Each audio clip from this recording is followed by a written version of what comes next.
Pemirsa, Menteri Keuangan Republik Indonesia Purbaya Yudi Sadewa mengaku ingin memiliki sepeda motor buatan Amerika Serikat Harley Davidson.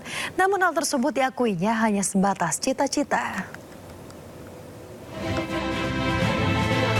Menghadiri acara penyerahan hasil lelang Badan Pemulihan Aset atau BPA Fair 2026 di kantor BPA Kejaksaan Agung Jakarta, Menteri Keuangan Republik Indonesia Purbaya Yudi Sadewa kembali berkelakar ingin memiliki sebuah motor hasil lelang. Purbaya pada awalnya membahas soal adanya barang sitaan Kejagung yang tidak dilunasi. Kemudian dirinya menanyakan apakah terdapat sepeda motor buatan Amerika Serikat Harley Davidson karena dirinya berminat untuk membelinya. Ada Harley Davidson dong. Kalau ada Harley Davidson saya mau tebus, Pak. Saya nggak punya motor, tapi nggak boleh beli sama istri, macam-macam aja itu, Pak. Purbaya mengaku berminat mengikuti lelang. Dirinya berpesan jika Kejaksaan Agung kembali membuka lelang, Purbaya berniat mengikutinya. Purbaya pun mengatakan pernah mendapat sebidang tanah melalui proses lelang. Pemirsa, Presiden Prabowo Subianto menerima kunjungan kenegaraan Presiden Republik Federal Jerman Frank-Walter Steinmeier. Kedua negara sepakat mendukung piagam PBB. Ya, Presiden Republik Federal Jerman Frank-Walter Steinmeier menyampaikan kepada Presiden Prabowo Subianto terkait pentingnya peran Indonesia di kawasan ASEAN. Jerman dan Eropa terus mengamati kondisi Indo-Pasifik. ASEAN berperan dalam mengembangkan arsitektur keamanan kawasan ini. Kunjungan Presiden Republik Federal Jerman menurut Presiden Prabowo Subianto menjadi momentum penting di tengah dinamika kondisi global yang penuh ketidakpastian.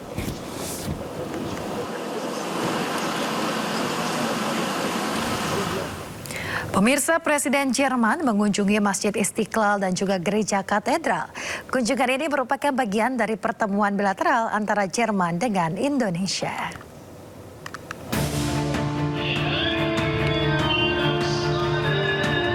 Presiden Jerman Frank-Walter Steinmeier mengunjungi Masjid Istiqlal dan Gereja Katedral Jakarta untuk melihat secara langsung praktik toleransi beragama di Indonesia.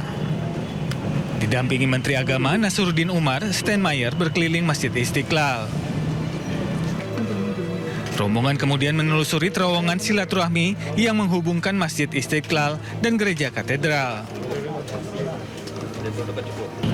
Dari terowongan sepanjang 34 meter ini, rombongan kemudian memasuki Gereja Katedral Jakarta.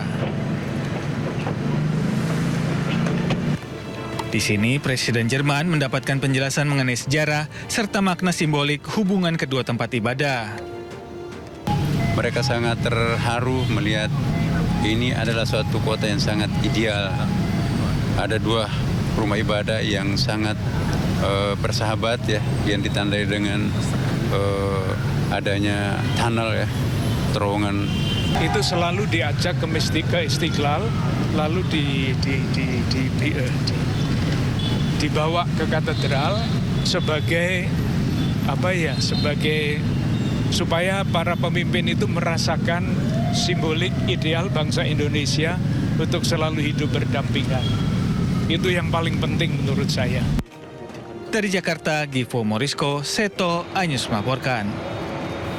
Pemirsa, Menteri Sekretaris Negara Prasetyo Hadi mengatakan pemerintah Indonesia telah keluarkan berbagai kebijakan untuk perbaiki ekonomi Indonesia. Prasetyo juga mengajak seluruh warga Indonesia bekerja sama mengembalikan perekonomian bangsa. 1-2 minggu ini kita semua terus berupaya untuk memperkuat koordinasi, memperkuat kerjasama dan terutama mengambil kebijakan-kebijakan yang kita berharap dapat memperkuat yang tadi disampaikan, memperkuat mata uang kita, memperkuat persepsi publik, memperkuat persepsi pasar. Selaku pemerintah, mari kita semua kepada seluruh masyarakat, kepada seluruh pelaku pasar, kepada seluruh pelaku ekonomi untuk mari bergandengan tangan kita bekerja sama, ya, kita bekerja keras untuk mengembalikan atau memulihkan dan memperkuat ekonomi kita. Pemirsa, Badan Pengelola Investasi Danantara berhasil menghimpun dana segar dari penerbitan surat utang sebesar $1,5 miliar Amerika Serikat. Obligasi global ini bahkan disebut mengalami kelebihan pesanan. Kita sudah lakukan dan saya sampaikan Bapak Presiden, ini roadshow yang kami lakukan dan alhamdulillah dilihat oleh tidak hanya oleh dalam negeri tapi juga dilihat oleh investor luar negeri. Ini menghasilkan hasil yang sangat-sangat positif dan boleh kami sampaikan bahwa ini di luar ekspektasi banyak orang yang memperkirakan tadinya kalau kita mau raise obligasi mana ada yang mau beli, itu yang pertama. Kedua, wah pasti nanti rate-nya tinggi nih.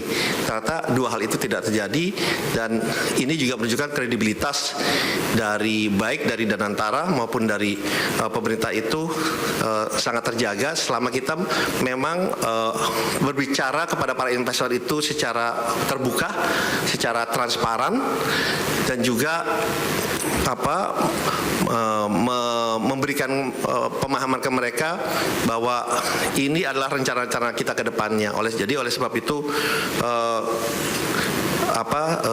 rencana itu berjalan dengan baik. Nah, kalau boleh ingin saya sampaikan sedikit, dari investornya kurang lebih yang 5 tahun itu 38% itu dari Amerika Serikat, 41% dari Eropa dan Timur Tengah, 21% dari Asia. Itu yang 5 tahun.